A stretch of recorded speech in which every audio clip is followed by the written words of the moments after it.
So, welcome everyone to this masterclass on power of AI-led engagement and leveraging data to enhance user experience featuring WebEngage. Today, I'm welcoming Chirag Parmar, who's from WebEngage, who's AVP of Marketing and Growth. So, thank you, Chirag, for joining us, on this masterclass. So, Chirag, why don't you start off by telling us more about what WebEngage exactly does and what is your role at WebEngage? So over to you. Sure. So I do see a lot of familiar names in the audience, in the participants, and some of you are fairly close to WebEngage, understand what WebEngage is. But for the ones who are listening to me for the first time, very simply put, 70% of all the annoying brand notifications that you get on your phones, on your emails, in your message inboxes, they're all powered by WebEngage. So what does WebEngage do? WebEngage at heart is a marketing automation platform that helps you engage, convert, and retain your customers. Now, we do this with a lot of data that we collect at the back end. So our journey with user engagement starts with a lot of data collection. We start with a customer data platform where we connect with any possible data source that you have in the universe. We make sure all of that data comes into one single synchronous system. And on top of that, you can start creating segments and get data analysis on top of that. Now, from there, once you've captured all of this data, we then give you an omni-channel engagement module where you, just like you would create, an if-else logic on a whiteboard, a workflow on a whiteboard, a very similar approach. You can create a completely orchestrated user engagement and customer engagement journey on the WebEngage dashboard. From there, you can analyze from pin to plane anything that you want under the sun. We give you more than 15 channels that you can use. We turn your multi-channel engagement strategy to an omni-channel engagement strategy. Your users can start your conversation on, let's say, an email or a SMS, and then continue it on WhatsApp or a push notifications or any other channel, right? Now, the beauty of WebEngage, now there are a bunch of tools that do this in and off, but the beauty of WebEngage is even an intern can come on the WebEngage platform and create a beautifully crafted omni-channel engagement strategy from scratch in under 10 minutes. We take pride in the fact that WebEngage was built with marketers in mind. And I'm going to re-emphasize on this point, during the course of this webinar when I talk more about all the fancy things that we're doing around AI and ML. But when it comes to specifically marketers in mind, we're not tech experts, right? We're not experts in technology. We don't understand a lot of things, and we're always on. We're always running. We're always pardon me for my language, but our asses are always on fire, right? Now, in such situations, we do not want technology that complicates our life any further. And with that thought and that DNA in mind is when we started WebEngage. I've been with WebEngage for about 3.5, 4 years now. I currently lead marketing, growth, center of excellence, and L&D functions here at WebEngage. I've seen a lot of customers start their journey with us, and I've seen them grow their revenue 4x, 5x, 10x, right? Personally been a consultant to a lot of these companies, help them grow from a 0 to 1 journey. I've seen clients who've joined us as a part of our startup program, very early stage, still trying to figure out their PMF, from there to now, reaching almost $1 billion in revenue. I have seen these companies, I've taken these companies along this journey. I have seen marketers transition from phases from somebody who's just getting started with marketing to somebody who's now leading marketing in multiple organizations. So I have seen these challenges, I've seen these problems, and I have been very close to solving these problems for a lot of your organizations, right?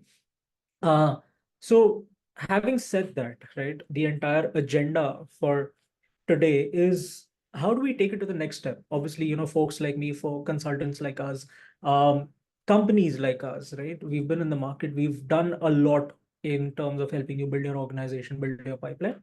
How do we take it to the next step? This is what the agenda for today is, and we'll talk a lot about this as we move forward. thanks, Chirag. That was a great start. I would also like to, introduce WebEngage as one of our earliest investments. I think IEN was one of the first investors in WebEngage, and we invested at a very early valuation. And since then, the company has grown almost 350 times in valuation. So, that is why we have WebEngage here. We would like to showcase, how well our companies have done. And yeah. So, Just Chirag, reiterating, sorry, Rishabh, just reiterating on that growth, right? Um, just to give you a scale at which we operate today, we send out 1.5 billion messages every day. So when I say that 70% of all the brand communications that you get are powered by WebEngage, they are actually powered by WebEngage. We've got companies of the likes of the Amazons, the Mintras, the Flipkarts, the IKEAs, the Walmarts of the world, to very early stage D2C startups. And a lot of those famous Shark Tank brands that you come across, the videos that you see, they're all working with us. And I take pride in saying that they're very happily working with us. So yeah, over to you, Rishabh. so could you share some insights on the role of AI in marketing and how can it be leveraged to enhance some brand strategies and customer engagement? Sure. So first of all, Rishabh, and to everybody else on this call, stop freaking out about AI, right? AI is not something you need to be scared of. The reason for this is, one, as marketers, we like to over amplify everything that we do, right? So when you talk about AI, just because we don't understand how AI works, we try to overcomplicate everything just so that we can sound smart. I was recently, listening in on a podcast where this really amazing guy said, if you're not using AI 3 times in every sentence, you're not counted as smart. So does that mean that, AI is going to take away our jobs?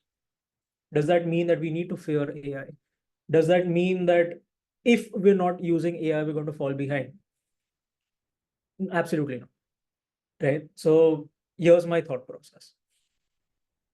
AI, the primary function of AI is to help you with productivity. It's to help you get 2x better and 2x faster at your job than you normally would, right? Now, having said that, will AI replace you? Absolutely not.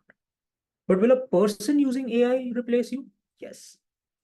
Now, I was reading one of the articles, one of the research surveys by Harvard Business Reviews. They spoke to a bunch of marketers, and almost 88% of them said that if they still want to stay relevant in this entire marketing ecosystem, they'll have to adopt some sort of AI tool. Now, when you talk about AI tools, I spoke to a lot of our customers. Now, these guys think about AI as, at the maximum, they think about ChatGPT, they think about chatbots on probably a WhatsApp or a website, right? That's not even scratching the surface. These aren't even AI tools built for marketers. Now, whatever AI tool you're using, you're probably using ChatGPT, Gemini. These aren't created for marketers. You're probably force fitting them to do things for you. And because of which, because you're force fitting things, you will never get the optimum output. And because of which we don't find it, probably comfortable in using these tools in a daily basis. How many of you have actually used AI and automated AI processes in your system? You probably experienced AI, but you never, used it to automate your processes. Can you run all of your customer communications via AI? Can you leave it entirely on AI? Absolutely not, right? Because at some point, we all know AI is going to start hallucinating. For example, the recent fiasco with Google Gemini, right? They trained their entire model on information coming from Reddit, and Reddit obviously, has a layer of sarcasm in it, and then because of that information, all the incorrect information is being disseminated.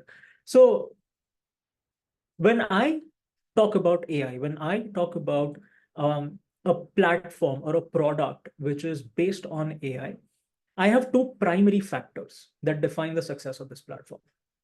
One, it has to be very easy to use. We don't have time. We don't have time to code. We don't have time to, write very complicated prompts. We don't have time for all of that. It has to be very easy to use. And second, it has to be very easy for us to understand. If we don't understand these technologies, we'll eventually end up reaching a stage where, we feel AI is hallucinating. Now, when you talk about hallucination of AI, I need to take a step back and talk to you about what is AI in the simplest forms, right? There's machine learning, there's natural language processing. Both of these come together, it's AI. Now, let's take ChatGPT as an example. Let's say you type a prompt in ChatGPT and you ask it for, let's say, how many calories in an apple. Now, what ChatGPT does is takes your sentence or your string, breaks it down into keywords, understands the context, which is the natural language processing, pushes it into a machine learning algorithm where it has a defined data set of responses, information stored in it, takes that respective output, combines it into a package, and gives you the output. Now, if the natural language processing ecosystem fails, your machine learning will fail, and so will your AI. Now, having said that, let's talk about some tools, some AI tools that work really well. Now, I know there are a bunch of tech founders in the audience as well. Now, if you're building a product on top of AI, if you're building some AI technology, one, please stop using ChatGPT APIs and calling yourself an AI platform, right? Tech leaders in India can see black and white, can know what you're doing. They exactly know if you're an AI platform or an ML platform or just using an API bridge, right? So let's get that out of the way. Now, let's say you build a really great AI product, and if you want it to um, really go, scale up and see a lot of adoption, what are the things that you need to do? Number one, get it into a zone of approachable tools, which is, it's very easy to use, very easy to understand. Don't be a poster boy or a black box tool where it's very easy to use, but people don't understand how your technology works. The same way, the Chat GPTs, the Google Geminis, we know what these tools are capable of doing, but we don't know how these work. And because of which, we're not able to use it to a maximum potential. Can it write code? Yes. Can it write perfect code? No. Can it write content? Yes. Can it write perfect content? No. Because we don't understand how it works. That's where the entire prompt engineering ecosystem is now slowly building up. You have designations within organizations which are just prompt engineers. Write or craft the perfect prompt. If you are able to break that barrier, make your AI easily understandable to people, that's where you're taking a product. Now, on the other side, if you're a user of these AI tools, right? Try to dig down, try to understand how these AI tools work. If you don't understand this AI, you will never be able to solely rely on these AI tools. Just to give you a flavor of what AI tools are capable of doing today, content is just what we're familiar with. Content was the only piece that was probably free for us to use, and we've experienced that. Today, AI tools have gone so far ahead that if you can give me, let's say, a stock market data for the last 5 years, AI can now predict in the next 7 days what stocks you should invest in, what are the interests, and what is the ROI that you're going to get out of it. How should you change? What should be your stop loss? What is the trend line? You'll get everything there, right? And not just within investment ecosystem, any business ecosystem. You can accurately predict what your sales are going to be for the next probably 1 month, 3 months, 6 months, right? Sales forecasting. You can talk about market research. You've got a bunch of tools that can collect information, analyze that information, give you insights, and probably pinpoint that this is the process which is leading to a lot of customer dissatisfaction. You can talk about events marketing. You can talk about ABM. You can talk about email marketing. You can talk about content creation. I mean, you name the marketing function, AI has already stepped into it.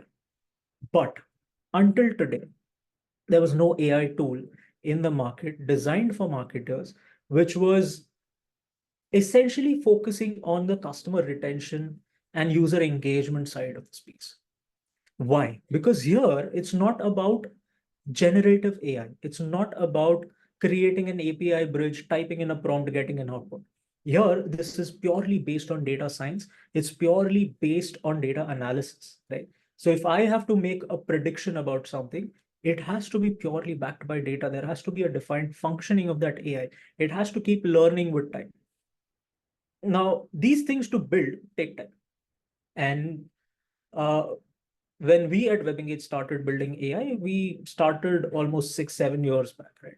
It's not something that we built in the last couple of years because we wanted to stay ahead of the competition. We've been planning and anticipating this for the last 6, 7 years. So coming back to the original point, right? What's the future of AI like? The future of AI in marketing is you will have one person create 1 million one-to-one communications at scale, right? Remember, at scale, one-to-one communications. You'll be able to pinpoint that Chirag Parmar, if he is in your user base, what is he going to buy? What is he going to do? You can predict all of that and communicate with me with exactly what I'm thinking. You don't even need to, probably get data points, get intent signals from 10,000 places. Yeah, sentiment analysis. Yes, Sonia, correct. Sentiment analysis is one, right? That's where the entire market research ecosystem has gone towards. Today, there was a time when you used to have the Bain and companies of the world, the Qualtrics of the world, do a lot of this second party research, Ipsos companies and stuff like that, right? They would do a lot of market research for you, gather secondary data, then have data analysts create insights out of it. Today, all of that is enabled with AI. Just float a Google form, just a QR code in your store. Probably, people come, scan the QR code, give you feedback that automatically gets fed into an AI engine that's spinning out insights every day. And there are some big brands that rely on these insights every day. When these founders, when they come to office, every day the first 15 minutes they spend is on customer feedback.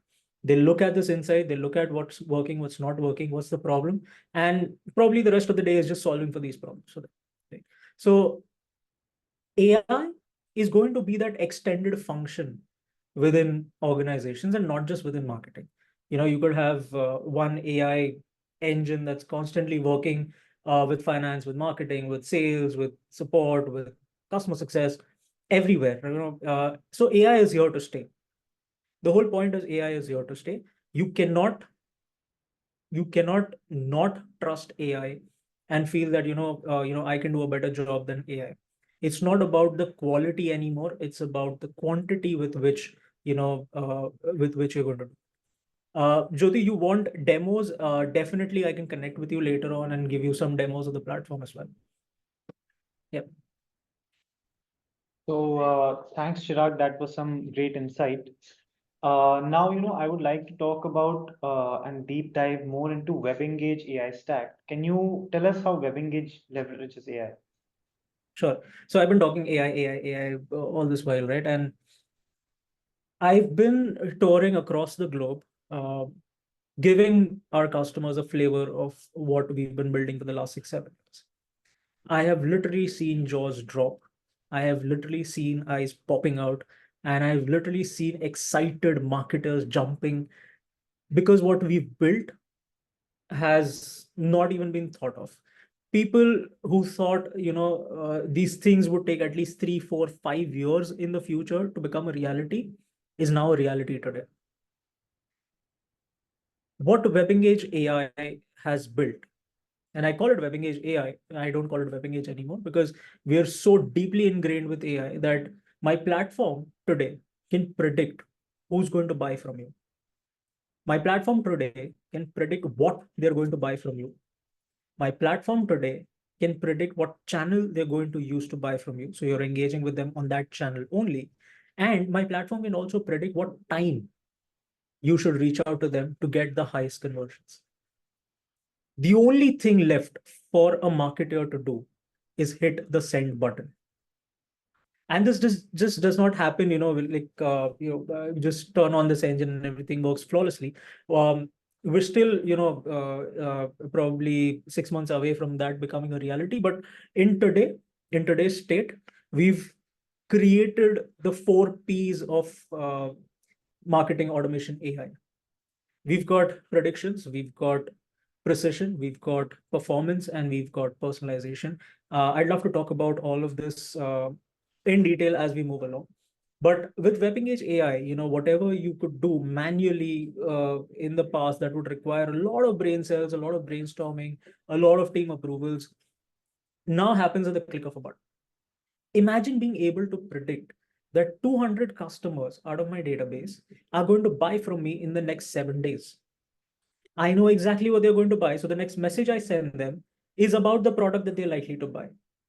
I give them a 10% off on a channel on which they are most likely to engage with me at a time when they're most likely to engage with me. So let's say Rishabh opens an email, usually opens his emails at 10 in the morning. Let's say Sakshi opens her WhatsApp messages at 4 in the evening. Sadasha reads her SMSs at 10 in the night, right? Rishabh, you get an email with that content at 10 in the morning. Sakshi gets it at 4 on WhatsApp, and Satasha gets an SMS at 10 in the evening. That's the power of the AI that we've built. Somebody has a question which says, does it work for rural marketing where you do not have data for customer behavior? Interesting question, Alinjar. The answer to this is this entire AI works on top of data. So you have to start collecting data from your users. The more your users engage with you, the more sophisticated our AI gets. It's not like, you start using WebEngage and then suddenly a new user comes into the system and I'll tell you everything about that user, right? We want to keep AI safe. You don't want it to get into that creepy zone where, suddenly you enter the system and I know everything about you. It's not like that. You have to train our AI systems on your data.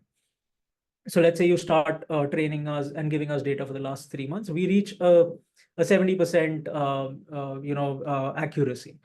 Let's say you give me data about 6 months, I reach a 95% accuracy. So the more data you give me, the more accurate and more precise my systems get.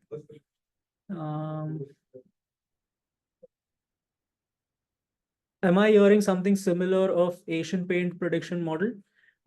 Yep. So Asian Paints, Johnson and Johnson, a bunch of other big companies today are trying their hands on these similar products. In fact, a lot of Asian Paint competitors are leveraging these similar technologies with WebEngage. They're already working with us. Asian Paints also happens to be one of our customers. So with that said, right, everybody's trying their hands on data analysis because the biggest black box for the largest time has been big data, data warehouses, big data. There was an era of data collection once, and now there's an era of data analysis. So obviously, crunching so much of data, making sense out of it is not humanly possible. That's where AI and machine learning are sort of stepping. Thanks, Chirag. So, another question was that, how does WebEngage AI and, the products that you give out, how do you differentiate between different sectors and organizations? How does WebEngage approach that for a more customized and personalized approach? So the beauty about WebEngage and WebEngage AI is that our systems keep learning on the go, irrespective of whether you're from, let's say, a retail industry or e-commerce industry or a gaming, healthcare, ed tech, or paints for that matter, right?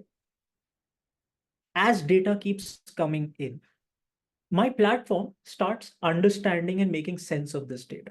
It's borderline sentient, practically speaking, if I talk about data analysis, right? Now, let's say you are an e-commerce company. Your data models are going to be different. Your customer personas are going to be different. If you're in retail, your customers are different, data models are different.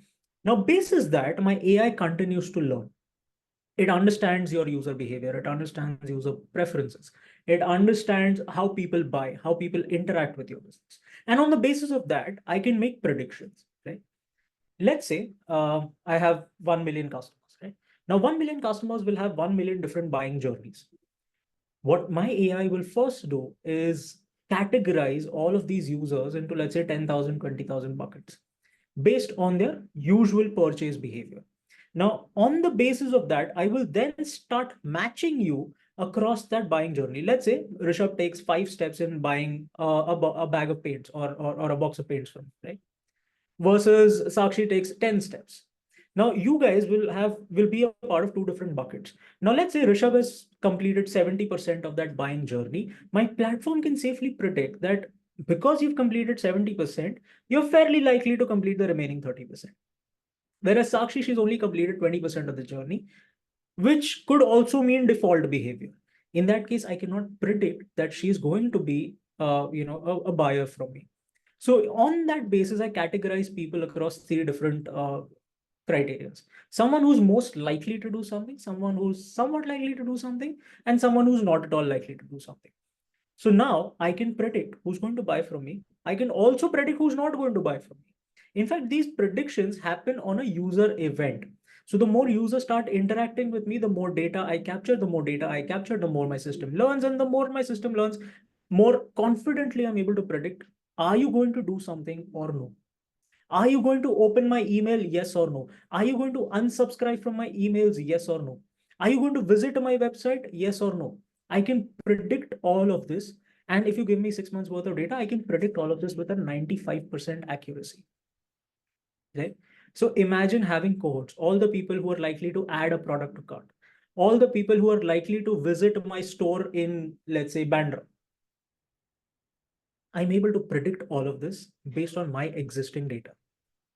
So when it comes to engagement, the next thing, obviously, let's set the stage for one very simple strategy that I've been talking about for the last 3 years.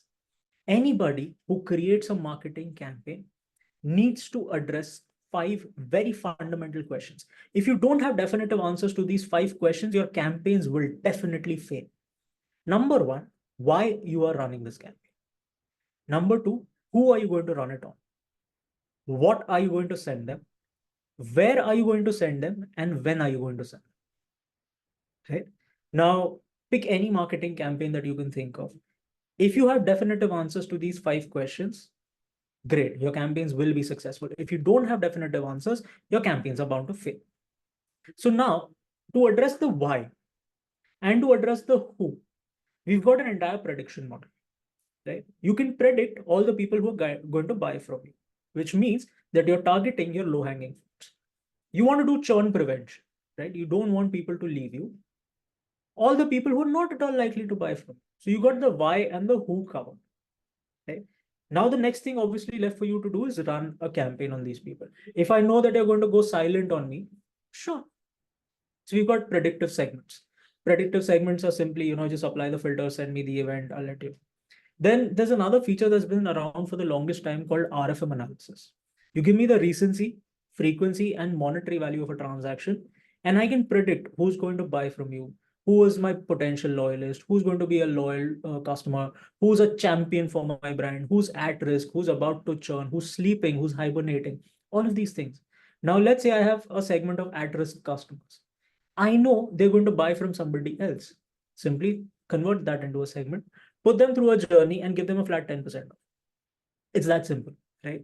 Now, if I don't know the why and the who of my campaigns, the rest of my campaigns are always going to be a black box. I don't know what I'm running.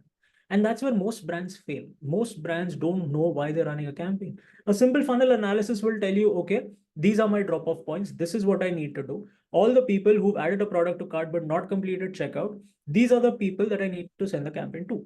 Now, this insight will come from a funnel. You create that funnel, great. If you don't want to create that funnel, you can simply add it to a predictive segment. Predict all the people who are going to add the product to cart and at the same time are not going to complete checkout. So now, even before that funnel has started, my platform knows that these are 800 people who are going to add it to cart but not complete checkout. So even before they can drop off from the funnel, they already have a flat 10% off in their inbox ready for them to use. Right? So that's where we are. What different kinds of data should you provide for training the model? So see, this is the beauty of it, right? You don't need any additional infrastructure. You don't need any additional data models for it to work. Our entire AI ecosystem works on the data set that you're already integrating with WebEngage. You're giving me your user attributes, you're giving me your user events, you're giving me your event attributes. And on the basis of that, my entire AI engine is working. So I don't need any additional tech infrastructure from your end or any tech intervention from your end for this to work. It's a simple integration. Whatever data you pass to me on day 0 while setting up WebEngage, that's the only data point that we'll ever need. We don't need anything more beyond that. Chirag, what is WebEngage offering, what the competitors are not, how is it different from other service providers in the similar industry? So Okay, I'll give you a very safe answer to this. Okay. A lot of these tools in the market today are running towards that end post of being the first with AI. Right? Nobody's doing it the right way. Again, like I mentioned earlier, right? Just building an API bridge with ChatGPT is not a way to solve for AI. ChatGPT access everybody has, probably everybody in this meeting obviously has ChatGPT access, Gemini access, right? No point building an API bridge there. The real AI for marketing automation is when you start talking in terms of data. Give me that data. So some people have started moving towards predictive modeling. Some people have started moving towards predictive content recommendation. Some people have started moving towards integrating ChatGPT within their content creation ecosystem. All great. But where is the bigger vision? Where is the end post? Where is the end goal? The end goal is I should be able to come on your platform, type in a simple prompt, create a cart abandonment journey. And this AI should be able to create this entire flow for you. They should know what segment to create. It should know what channels to choose. It should know how many waves it's supposed to send. It should know what the brand guidelines are, what content should be there. And then eventually, the only thing left for you to do is review and hit the send button. That's the end post. If you don't have that end post in mind, anything else that you do is just another Me Too product. And that's what we've been building at WebEngage for the last 6-7 years. Right. So, Chirag, one question from the startup perspective. Sure. There are a lot of startups who may not have, the budget to use services for like WebEngage. So, what tips do you have for them? How can they, retain their customers or increase their, customer prediction without the help of somebody like WebEngage? What tips would you have for them? Step one, join the WebEngage startup program. We give you our platform for free for 6 months. Come experience marketing automation, get started with your user engagement and retention journey. It's a no-brainer, right? Retention has to be a day zero problem that you're solving for. If you're thinking, okay, let me acquire a market share first and then probably look at retention a year or 2 years later, you're leaving money on the table. Right. So come join the WebEngage startup. Now, the other thing is, let's say you look at any other tool beyond WebEngage. Let's say you don't want to get a full-fledged marketing automation tool. It's okay. Start small. Start small with a CRM and an email on top of it. Just keep your users engaged. What matters in transactions is recall.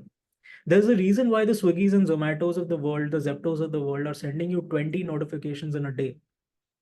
The whole purpose is to create that recall. When the market is really saturated and when you have the need, is my brand standing in front of you at the right time? It doesn't matter if you're using the right channels or not. With time, your technologies will get sophisticated. With time, your technologies will reach a stage where you're right in front of your users when they're actually thinking of you, right? We'll get there. We'll get there eventually. But if you're still just getting started, if you have PMF, if you've established your PMF, start looking at customer retention. 80% of your profits will be driven by just 20% of the customers you retain. I cannot stress enough. In fact, there was a time where brands would not even look at customer retention seriously. Today, it's being taught in IIMs. It's being taught in most B schools. There are roles opening up for retention marketers. People are looking for retention marketers with 3 years, 5 years of experience, right? Which means the industry is maturing. Industry is taking this seriously. So start looking at retention marketing seriously. It's not a cost like the rest of the marketing function. Remember that. Your ROI within marketing automation with user engagement and retention will always be at least 10 times. At least 10 times. Okay? And that's on a very bad day. I'm talking about companies who've seen, there are companies who are driving 40%, 50% of their overall revenue with WebEngage. And they've gone ahead to document these in our case studies, right? If that is the power that one single tool can drive for your business, If you're not taking it seriously, then you're probably destined to fail. How does WebEngage utilize predictive modeling techniques within its FSM framework to anticipate customer behavior and dynamically adjust market strategies to optimize engagement throughout the customer journey? So Saj, here's the thing, right? Like I mentioned, every user will have a different buying behavior. And even before I start predicting anything, my first step is to cluster all of these users based on broad patterns of user behavior, buying journeys, right? So with that said, if your user behavior keeps changing, let's say your entire customer database changes, your ICP changes with time, these clusters will also keep changing. And while these clusters are changing, so will their behavior, and so will my prediction. So if you ask me for a prediction of, let's say, for the next 7 days, after 7 days, if you ask me for that same prediction, that data is going to be different, right? Because your user behavior is changing with time. Let's say your business is cyclical in nature. Let's say you're selling ACs, right? Great sales during, Jan, Feb, March, all the way up to June, July, right? Then for the next 6 months, your sales will probably go down. My platform is accounting for all of that, right? It's learning, it's adapting. So let's say if I'm able to predict 400 users who are going to buy from you today, probably in July that number will dip to 50 or 60, right? So my platform keeps learning with time. How are push notifications and WhatsApp marketing streamlined? Normally a cron job is run for push notifications. How can we make it at different times for each user? Again, so very interesting. Let me talk about how do I reach to a conclusion, whether should I send you a push notification or a WhatsApp, and then I'll tell you when should I send it, right? Now, let's say I've been reaching out to a user across 5 different channels, and I send you 5 campaigns. I perform a clickstream analysis. I know which channel you engage with me the most, and with time that's going to keep changing, right? Today you're engaging with my WhatsApp messages, tomorrow it'll change to, let's say, SMSs or push notifications or whatever. Because of that clickstream analysis, at any point in time, I know that maximum engagement for Chirag Parmar is on WhatsApp. So the next time I'm sending you a campaign, I will prioritize WhatsApp over any other channel. Right? Then I will wait for some time for you to engage. If you don't engage, then I'll go to the next best option, and so on and so forth. Now, on that same clickstream analysis, if I add an element of time on top of it, let's say you've clicked on push notifications at 11:10, at 11:15, at 11:20, and then randomly you clicked on one push notification at 4 in the afternoon. So there is obviously a cluster that is created of maximum engagements. I take an average of those maximum engagements and define that as the best time. Now, if your user behavior changes, your pattern changes, this cluster will also start shifting. And with that shift in the cluster, my new best time keeps creating. Now, coming to push notifications very specifically. Let's say your customers are using Chinese devices, right? And I have put send time optimization on top of it. Now, Chinese devices, what they do is to optimize your performance, they will kill your apps in the background. So the moment you open the app, all your notifications will get flooded together. Tuck, tuck, tuck, tuck, tuck. Now, what our WebEngage platform does is, in all such cases, we have something called as an advanced push engine. We'll go wake up your app in the background silently, deliver your push notification at the time when it is supposed to be delivered, and then step back. So even if your apps are optimized for battery, optimized for performance, we will still be able to wake up your app, send that notification, and come. Right? So this is how it works. So even if, let's say your devices, what is product market fit? Simply put, Rajesh, let me answer this very simple question. And I get this question a lot from a lot of our clients, right? What is PMF? What is product market fit? They start a business, get a good product. Very simply put, you have a product, you have a market. You have a market who's willing to buy your product, or you have a product that is solving a problem in somebody's life who's willing to pay for that problem to be solved. That is PMF in the most basic of terms. I can get into a lot of details about business, PMF, and marketing and all of that, but probably for a later session. Over to you, Rishabh. We have an interesting question from Mr. Deval. What about POS systems that are legacy and won't have API integrations? How can omni-channel work? Perfect. If you have POS systems in a legacy ecosystem which do not have APIs, this data is obviously going somewhere. It's going to a server, it's going to your backend systems, it's going to an Excel sheet for all that. Give me that Excel sheet. As I told you, right, I can connect to almost any data source under the sun. You have your data sitting in some red book written by somebody, I'll make sure I automate that as well. Right.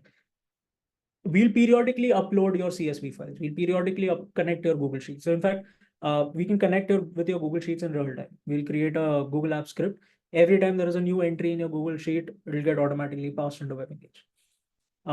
We'll connect it with your servers. We'll set up a periodic refresh. We'll set up real-time API with your servers. If you are still not able to create that data bridge between your POS systems and WebEngage, we'll create a custom integration with that POS system. We've done that in the past with a lot of different data platforms like the CRMs, like the POS systems. We've done that in the past and we're more than happy to do it again. With all of these complexities, our platform is only learning more, getting more matured for, let's say, a similar customer like yours.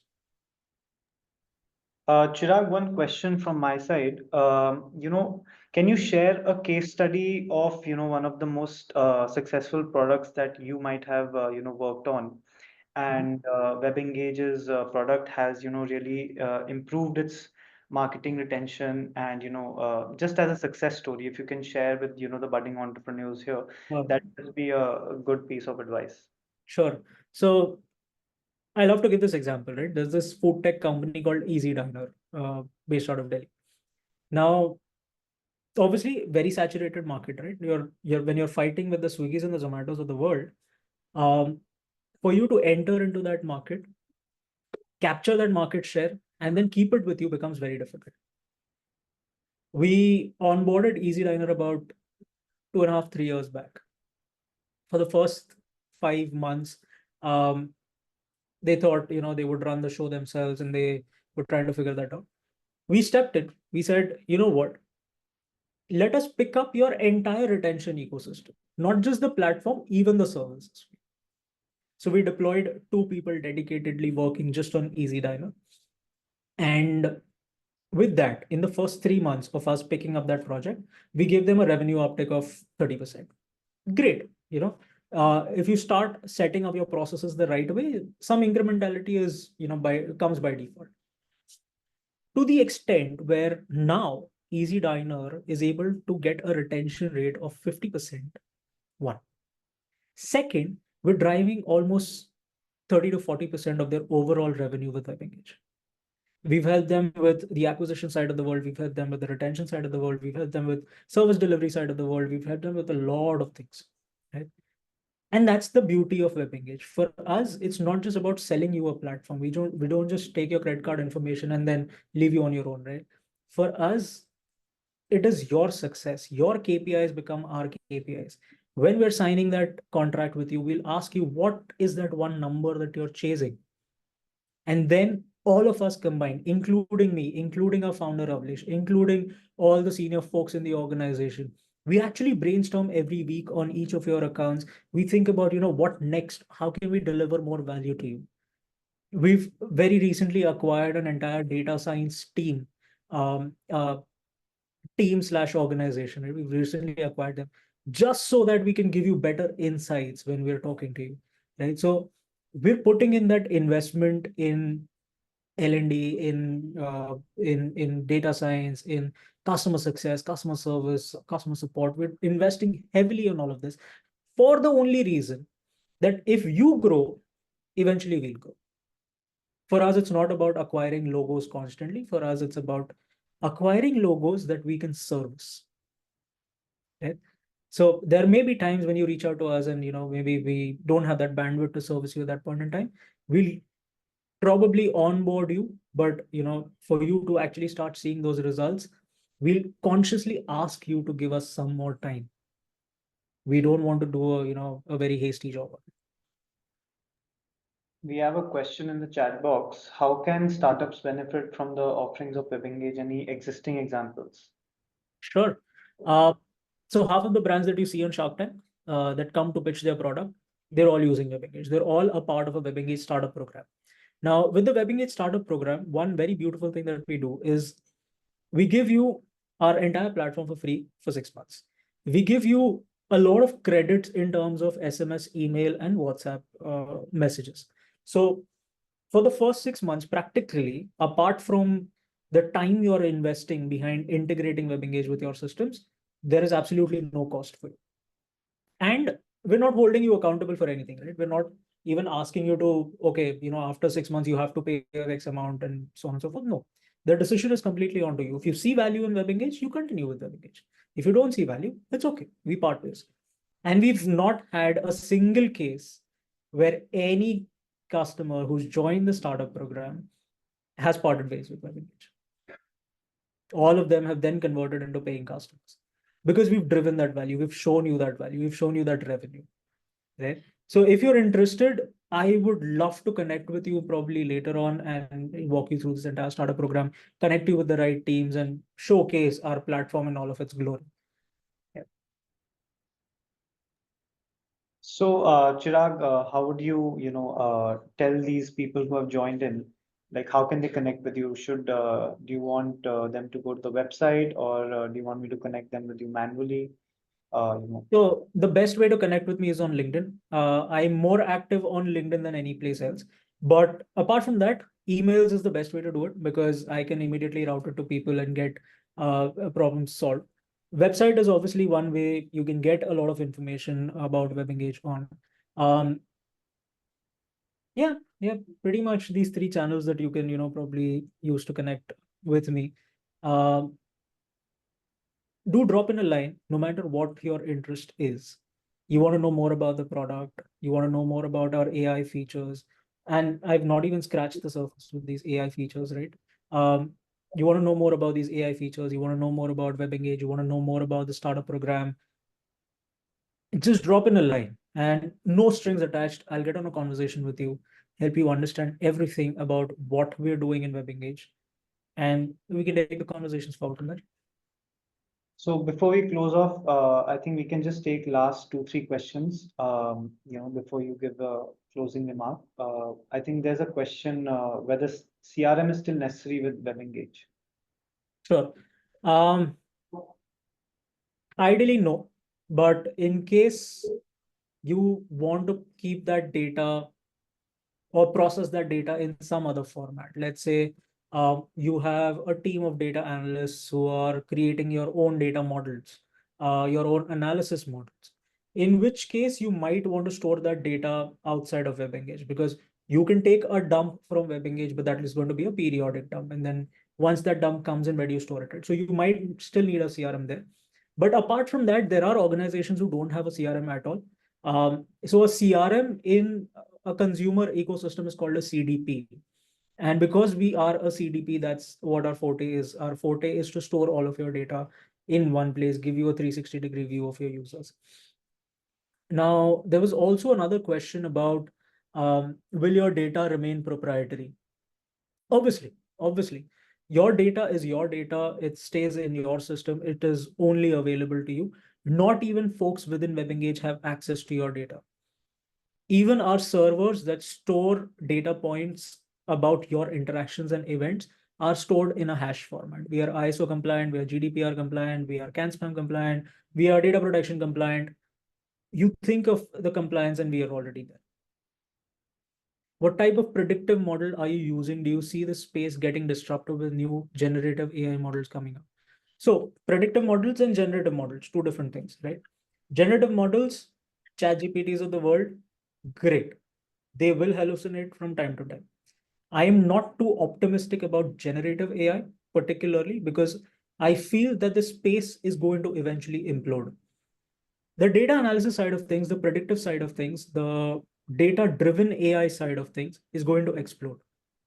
Why?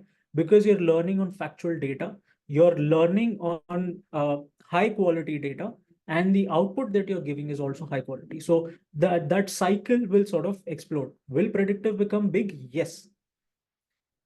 The important thing for this is for us marketers to understand that I have a rocket ship. I have a spaceship, right? Do I use the spaceship to go to the moon, or do I use the spaceship to go from Mumbai to Delhi?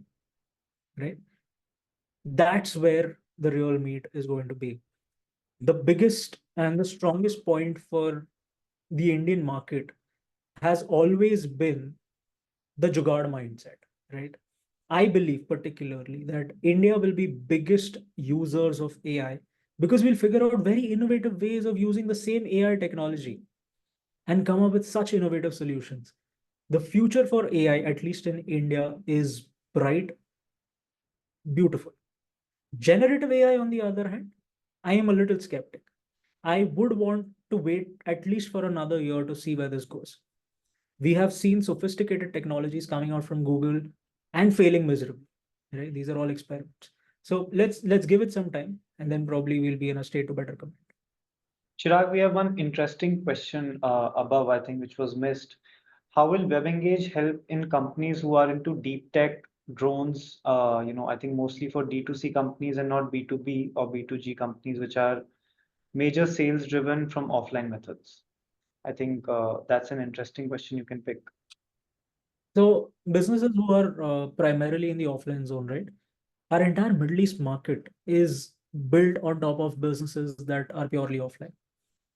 E-commerce penetration in the Middle East is not so big or not so high as compared to the Indian markets. You still have a lot of legacy systems, a lot of family-owned businesses working out of retail stores and offline stores and the entire offline ecosystem. We've custom built a data model for such people. We've custom built predictive data models, analytical data models, and derivative data models on top of all of this offline data that you're capturing.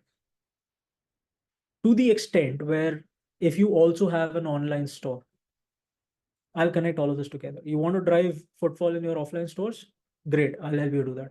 You want to drive footfall on your online store? Great, I'll help you do that. If you want to learn more about these data models, how we build them, how we've templatized all of this for POS systems and for offline integrations, happy to connect with you and chat more on this. So thanks, Chirag.